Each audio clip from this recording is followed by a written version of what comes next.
Hola, ¿qué tal? ¿Cómo están amigos que nos siguen a través de las redes sociales, a través de ASD Health Speakers, donde hacemos el esfuerzo de traer a diferentes profesionales de la salud que sean cristianos para que podamos compartir con ustedes información confiable, información que te permita tomar buenas decisiones en el cuidado de tu salud. Mi nombre es Ismael Piedra y te doy una cordial bienvenida a esta emisión. El día de hoy vamos a platicar sobre la hipertensión arterial, algunas recomendaciones, cómo tener mejores cifras de presión arterial e incluso si estás enfermo, cómo mejorar tu salud después de haber sido diagnosticado como hipertenso o hipertensa. Para esto les voy a platicar y les voy a presentar, perdón, a un muy buen amigo. Él es el doctor Luis Humberto Alcántara Aguilar. Él es médico familiar y trabaja en la unidad de medicina familiar número 48, allá en Ciudad Juárez. Bienvenido, Luis, ¿cómo estás? Qué gusto saludarte. Milo, qué gusto verte, muchas gracias. Buenas noches, espero que estés bien. Gracias a Dios, yo estoy bien. Pues estamos muy bien y gracias a la tecnología podemos hacer contacto para hacer cosas positivas, ¿no? A través del uso de las redes sociales. Y bien, Luis, como tú experto en medicina familiar, creo que parte de la medicina primer contacto atiendes a muchas personas que están teniendo alta presión y me gustaría, se me ocurre preguntarte, haz de cuenta que vemos los 10 motivos de consulta más comunes que ves tú como médico familiar. ¿Qué número de frecuencia ocupará la hipertensión arterial? Te lo voy a poner más fácil. Fíjate que en la consulta de medicina familiar en todo el país nos Ujú, agendan por turno 24 pacientes, a veces ujú, poquito más, ujú. dependiendo de la afluencia de pacientes. De esos 24 pacientes, los primeros 4 a 6 son personas que llegan por diversas causas como resfriados, algún Ujú, dolor estomacal, alguna torcedura mm, X. ujú. Pero los otros 18 a 20 son diabéticos e hipertensos, todos los días de Okey. lunes a viernes.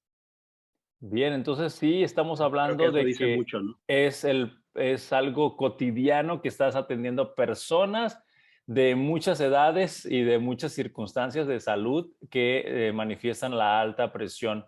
Y para empezar a establecer estos criterios para diagnosticar a alguien como hipertenso, por ejemplo, ¿cómo nos podemos dar cuenta que una persona está teniendo una alta o una elevación a la presión arterial que significa un riesgo a su salud? Muy bien. Bueno, hasta hace unos meses se ha catalogado la presión arterial como normal u óptima en 120, la presión sistólica en 120 o menos y la Ujú, presión diastólica en 80 o menos. Eso es hasta hace unos pocos meses. ujú, Pero del año pasado para acá ha habido actualizaciones, entonces ujú, ya cambió. Ahora se considera, pusieron dos modalidades de acuerdo a la Asociación Internacional para Hipertensión. Recomiendan que en la práctica del consultorio se tome igual 140 de sistólica y 90 de diastólica, igual o mayor se considera ya diagnóstico de hipertensión ujú, en dos o más tomas. ujú, Pero cuando una persona se está monitoreando su presión en casa, se ujú. recomienda que incluso se comience a diagnosticar desde 135 sobre 85. Okey. Están haciendo estos ajustes con la finalidad de detectar más tempranamente a los pacientes y hacer las intervenciones pertinentes más tempranamente. Sí, estoy totalmente de acuerdo que entre más rápido se diagnostiquen las cosas, mejor puede controlarse la evolución de la enfermedad. Y en este caso, Luis, todos sabemos que la presión arterial es fluctuante, ¿verdad? Durante el día. Y si estamos haciendo ejercicio, si estamos levantando cosas pesadas, barriendo, trapeando, haciendo alguna actividad, nuestra presión puede elevarse. Pero según tu experiencia, ¿cómo podemos decirle a las personas que se chequen la presión? ¿En qué momento del día y bajo qué condiciones? Qué bueno, me da mucho gusto que hagas esa pregunta, porque mira, la mayoría de las personas, de hecho, más bien todas las personas que he atendido, siempre que les pregunto a qué hora se checan la presión, me comentan que lo hacen en la mañana. Entonces llegan muy contentos diciendo, no, pues me la chequé en la mañana y traía 127/92.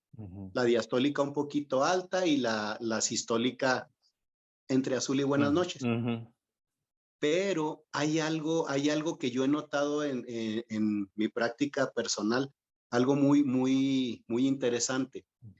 Hemos notado que las personas que, aunque seas hipertenso, la presión arterial se espera que deba salir normal o lo más cercano posible a lo normal en la mañana. ¿Por qué?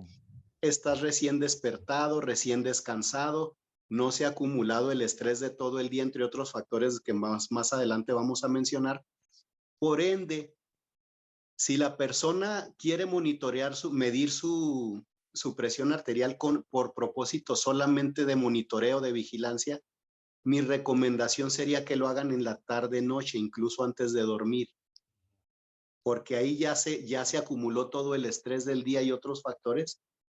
Y de hecho, si vamos a las estadísticas en salas de urgencia, perdón, nos damos cuenta que precisamente las complicaciones por hipertensión, las más comunes que serían los eventos vasculares cerebrales, como son lo que vulgarmente la gente conoce como embolias o derrames, o los infartos también al corazón, se producen o ocurren mayormente por la noche o en la madrugada. Entonces, lo ideal sería checar por fines de monitoreo o vigilancia, es mejor checarla en la tarde-noche.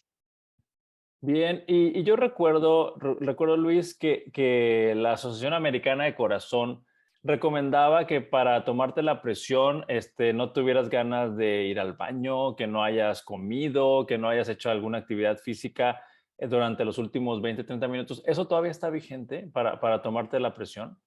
De hecho, así sigue. E incluso cuando una persona se va a tomar la presión, debe estar sentada en una posición lo más cómoda posible, pero no, por decirlo, no esparpajado en el asiento, sino sentado lo más recto, derecho posible, sin cruzar las piernas, relajado y sin hablar.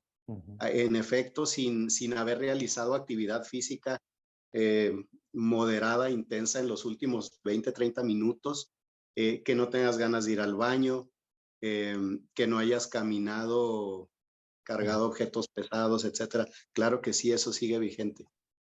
Bueno, qué bueno que lo sabemos. Y una vez que una persona se detectó una presión arterial, porque ahorita mencionaste que inclusive los rangos han bajado de 140/90, ahora han bajado a 135/85 para empezar a diagnosticar a las personas Correcto. oportunamente.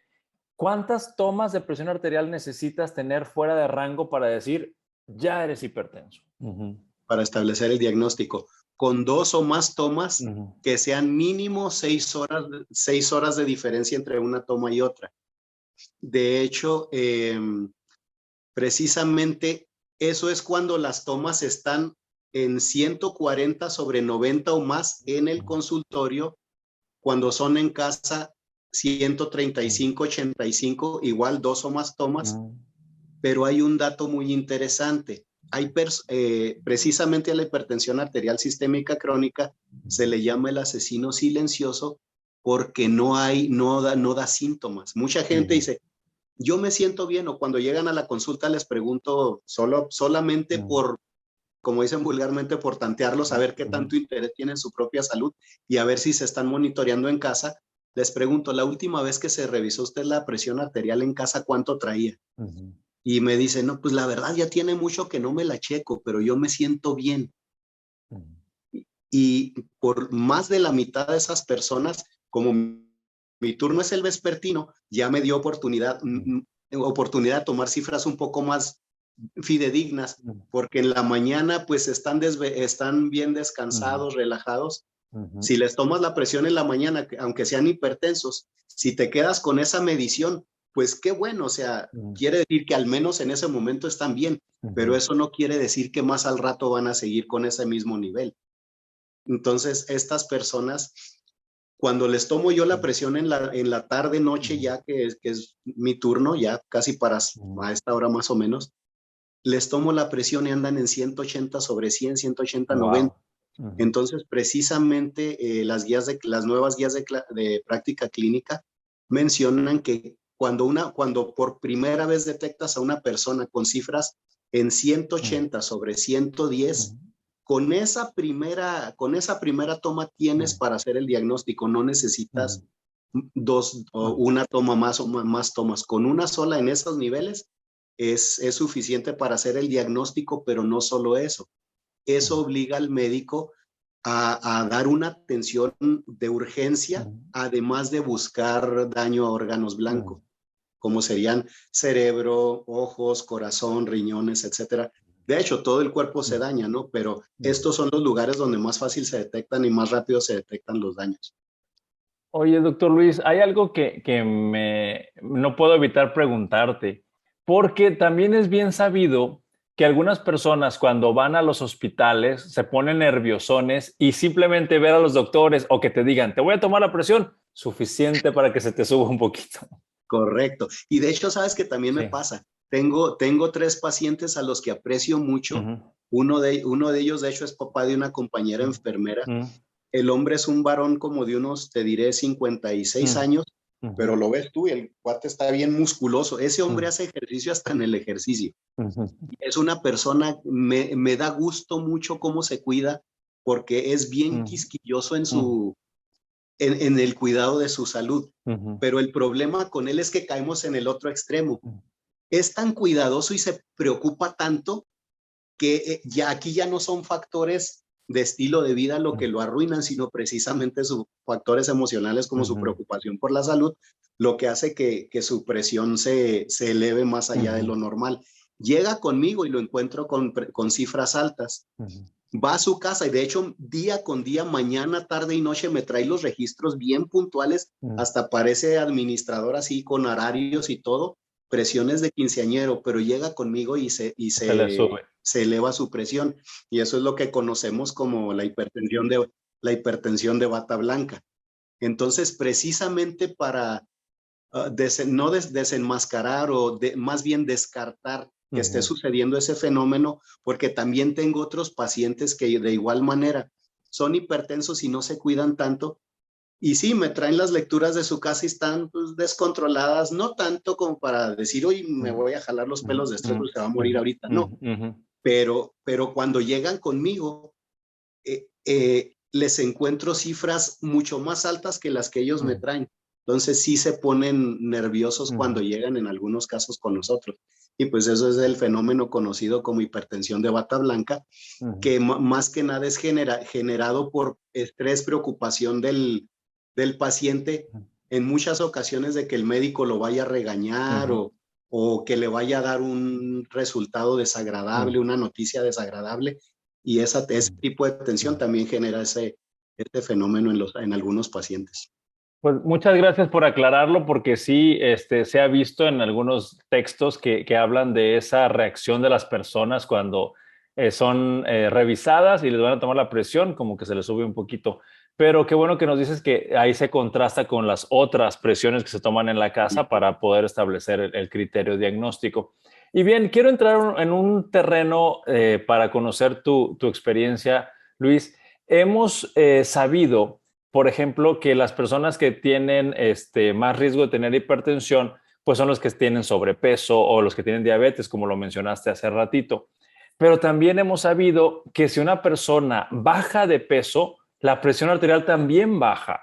Entonces, aquí quiero meterme a la sección de cuáles son los cambios que puede tener una persona en su estilo de vida que pueden hacer que estas cifras de presión que estaban descontroladas o fuera de rango pueden reducirse o inclusive normalizarse. Mira, se estima también según las guías de práctica clínica que por cada 5 a 10 kilos de peso que baja una persona, también sus cifras de presión arterial pueden bajar de 5 a 10 miligramos Mm, perdón, milímetros de mm, mercurio de su presión mm, arterial, ujú, y lo cual es cierto. Sin embargo, qué bueno que haces esa pregunta. Sabes que yo he notado algo muy mm, interesante ujú, pareciera como que le voy a dar vuelta a la última pregunta que me hiciste sobre los cambios que hay que hacer, porque primero quiero mencionar algo, lo que son los factores de riesgo para hipertensión. Conocemos que pues es el sedentarismo, sobrepeso, obesidad, exceso en el consumo de sal, algunos factores emocionales, manejo de emociones, etcétera. Todo esto influye. Sin embargo, en la práctica personal, me he dado cuenta de algunas cosas.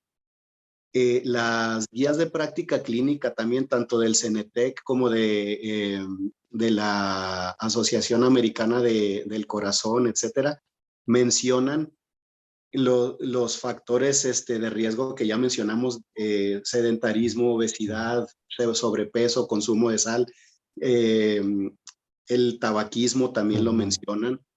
Cuando la persona empieza a dejar esto, también comienzan a bajar sus niveles de presión arterial. Pero yo me he dado cuenta de algo muy importante y lo digo en el buen sentido de la palabra, como una buena noticia. Al menos en mi experiencia, he notado que cuando yo le insisto a la gente en que aumente el consumo de agua natural, ¿por qué razón? Los libros de texto de fisiología, que pues para nosotros como médicos el Guyton de fisiología es la Biblia, ahí se menciona que 2.7 y cachito, casi 2.8 litros de agua durante 24 horas es lo que el organismo necesita. En un varón que mida 1,70 de estatura y que pese 70 kilos, debe tomar casi 2.8 litros de agua pura al día. Yo los redondeo a 3, pero como dicen vulgarmente por ahí, si tú quieres quebrar si estás tirándole de pedradas a un edificio de 20 pisos y quieres quebrar el vidrio de la ventana del piso 10, pues tírale a la 15, porque si no llega, por lo menos aseguras que llegues a la 10. Entonces, a mí me gusta insistirles a mis pacientes que tomen de 3 a 5 litros de agua al día. Sé que no lo van a lograr, pero sí por lo menos quiero que lleguen a 3 para que no nos falte ese requerimiento que nos mencionan los textos de fisiología médica. ¿Por qué razón? Como es bien sabido en el ámbito médico, los riñones no solamente filtran la sangre, sino que también son un sensor de líquido. Cada latido del corazón está entrando un chorrito de sangre al riñón y el riñón está leyendo la cantidad de agua que contiene esa sangre. Cuando el riñón detecta que a esa sangre le falta agua, o sea, en la viscosidad, que en medicina más bien de manera más técnica llamamos osmolaridad, cuando el riñón detecta cambios en la osmolaridad, comienza a producir algunas sustancias o hormonas que generan un montón de cambios que pues obviamente no vamos a mencionar aquí, pero hacen que la presión se eleve para compensar la falta de líquido con presión, pero esto es solo una solución temporal. ¿Por qué razón? Es como si aquí se estuviera cayendo el techo y yo me meto y le meto las manos para dar oportunidad a que los que están adentro salgan y se pongan a salvo. Pero si alguien no entra y pone aquí vigas y postes y estacas, esto me va a cansar y se me va a caer, a mí me va a matar. Y esto es lo que sucede con la insuficiencia renal por hipertensión. Si no corregimos el daño original, que es la falta de agua, no tanto en la necesidad de pastillas o un antihipertensivo, sino la falta de agua, sola la presión baja. De hecho, mucha gente les recomendamos que se tomen las pastillas de la presión con un vaso muy grande de agua. Se las toman y a veces se les baja la presión más rápido por el efecto benéfico del agua. Hidratación. Exacto, que por la misma pastilla, por un lado. Por otro lado, siempre que me llega un paciente nuevo por atención por hipertensión, las primeras 2 preguntas que les hago es: ¿consume usted sodas? Bueno, acá en el norte le llamamos sodas. Creo que también allá en Monterrey, no sé. Sí, refrescos embotellados. Con gaseosas, como le llaman en tal vez otros lugares del mundo. ¿Consumen ustedes refrescos gaseosos, sodas y café? Invariablemente la respuesta es sí. Entonces, he encontrado algo que me ha dado muchísimo gusto. Les digo, vamos a hacer algo con usted. A partir de hoy, total, absoluta y estrictamente prohibido sodas, cafés y bebidas artificiales. Va a empezar a consumir mínimo 3 a 5 litros de agua al día. aumente muchísimo la cantidad de frutas y verduras que consume, disminuya mucho, no evite porque sí lo necesitamos, pero sí disminuya lo que son papas, camotes, tortillas, panes, galletas, etcétera. Carbohidratos. Carbohidratos, sobre Uh-huh. todo, bueno, en exceso cualquier Uh-huh. carbohidrato, pero sobre todo los carbohidratos simples, eso es otro tema de Uh-huh. conversación. Pero cuando empezamos a hacer esto, ha habido pacientes, y tengo varios, gracias a Dios, que han logrado dejar las pastillas en lapsos de tiempo tan cortos como un mes. Okay. Definitivamente no vuelven a tomar pastillas. También, eso sí, también influye mucho el índice de masa corporal, porque Uh-huh. no se va a corregir tan rápido una hipertensión en Uh-huh. una persona delgada o con un poco de sobrepeso que en alguien con obesidad mórbida. Sí hay cambios muy Uh-huh. buenos, pero no a los niveles óptimos que queremos como en Uh-huh. una persona con menos peso, pero Uh-huh. definitivamente sí los hay. Y he tenido personas que han dejado Uh-huh. de consumir pastillas en un solo mes, y ha Uh-huh. habido personas que tardan 6 meses, más o menos es el rango. Bien, entonces aquí uno de los grandes secretos para poder disminuir tus cifras de presión o inclusive, como lo mencioné hace ratito, normalizarlas, es que hagamos cambios en el estilo de vida, tratemos de bajar de peso y obviamente la alimentación que acabas de decir, de incluir suficientes frutas y verduras, inclusive el plato del buen comer que promociona mucho la Organización Mundial de la Salud, pues nos dice que prácticamente la mitad de nuestro plato, de lo que nos vamos a Exacto. servir, tiene que tener frutas, digo, verduras en este caso. Eh, entonces, con eso ya le tumbamos carbohidratos y otros tipos de alimentos de grasos o Así es. pesados. Entonces, Luis, entonces bajando de peso y tomando mucha agua son dos elementos importantísimos que tú como especialista en medicina familiar recomiendas a los pacientes. ¿Qué otra cosa crees que funciona para ir reduciendo los niveles de presión arterial?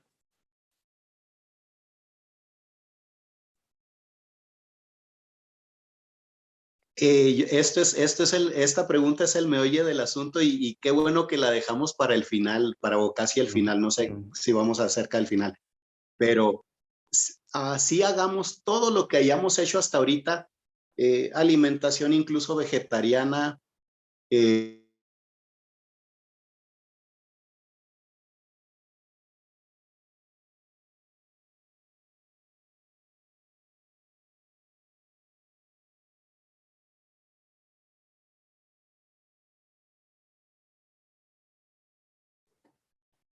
Entonces, después de haber conocido que la baja de peso y la buena hidratación con agua natural, cerca de 3 litros, y se puede un poquito más, ayuda a disminuir la presión arterial, ¿qué otras cosas puede hacer una persona para disminuir sus niveles de presión arterial? Y también quiero decir, además de tomar los medicamentos, porque creo que los medicamentos tienen su lugar para claro, que las cifras de presión se normalicen. sí. Esa es una pregunta muy importante porque, si bien el estilo de vida, materialmente hablando de alimentos y bebidas, tabaquismo, etcétera, todo eso influye. Yo creo que más del 90% de los casos, también es bien sabido y también lo tengo experimentado con algunos pacientes. Puede estar muy delgado, puede comer sumamente saludable, puede tomar pura agua pura, es más, no consumir ni una gota de sodas o café o refrescos, gaseosas, pero si el manejo de las emociones no está como debe estar, y sobre todo la paz, la tranquilidad, la confianza en Dios, si es una persona muy aprensiva, Ujú, esto pues nulifica todo lo ujú, anterior. ujú. Entonces está íntimamente relacionado el manejo emocional y manejo del estrés para que también las cifras de presión arterial se logren normalizar. Y bueno, pues tenemos un gran reto a las personas que nos están escuchando en este programa, pues además de tomarse los medicamentos regularmente, que no se te pasen las pastillas, pues hacer estas otras actividades que yo considero, Luis, que un cambio de estilo de vida puede sonar un reto muy difícil de lograr, pero pues nada más es tomar agua, O sea, digo, esencialmente, y comer un poco más saludable. Así es. Y es que tristemente como adultos, de niños, Ujú, comemos lo que necesitamos, pero conforme vamos avanzando en edad, se va ujú. pervirtiendo el paladar. A lo bueno Claro. llamamos malo y Mm. viceversa. Y pues eso es lo que nos trae todo este tipo de enfermedades. Y bueno, Luis, para dirigirnos hacia el final de esta entrevista, me gustaría que en el último minuto pudieras resumir cuáles serían las recomendaciones para los pacientes, a las personas que tienen alta presión, qué es lo que deben de hacer para que las cifras se disminuyan. Primero que nada, me gustaría comentarles, yo les digo así a mis pacientes, mientras yo sea su médico, total, absoluta y estrictamente prohibido consumir sodas, café y bebidas artificiales de todos tipos. Ujú, Número uno. Número dos, tener sus niveles de lípidos o grasas en sangre, que son colesterol y triglicéridos, lo más controlado posible. Número dos, tomar arriba de 3 litros de agua al día. Número tres. Número cuatro, alimentación saludable, aumentar muchísimo el consumo de frutas y verduras. De hecho, el desayuno, como dicen vulgarmente, el desayuno es de reina, la comida de princesa y la cena de limosnera. Pero esto es hablando simbólicamente, ujú, claro, porque, y hablando de la cantidad, porque la calidad ujú, siempre debe ser buena en las 3 comidas. ujú, Entonces, eso, el manejo de las emociones también. A veces nos enojamos hasta porque el carro enfrente se nos metió ujú, sin poner direccional, ujú, etcétera. ujú. Y ya vivimos en una sociedad muy Tensa. proclive a exaltarse. Entonces hay que Ujú, aprender a manejar todo eso y a no dejar que esas cuestiones nos afecten afecto. emocionalmente, lo que son ambientes con mucha tensión, con mucha Ujú, frustración, con mucha depresión, ujú, con preocupaciones, con corajes, evitar ese tipo de situaciones lo más posible también. Y sobre todo, pues, ujú. poner en manos de Dios todos nuestros cuidados, porque Él tiene cuidado de nosotros. Todas nuestras cargas, porque Él tiene Ujú. cuidado de nosotros. Muchísimas gracias, Luis, por concedernos esta entrevista, por el tiempo que nos dedicaste y esperamos que este mensaje que estás dando llegue a muchas personas para que cuiden mejor su salud, tomen buenas decisiones. Y por último, Luis, si alguien te quisiera contactar, ¿tienes alguna red social, un correo electrónico que nos quieras compartir?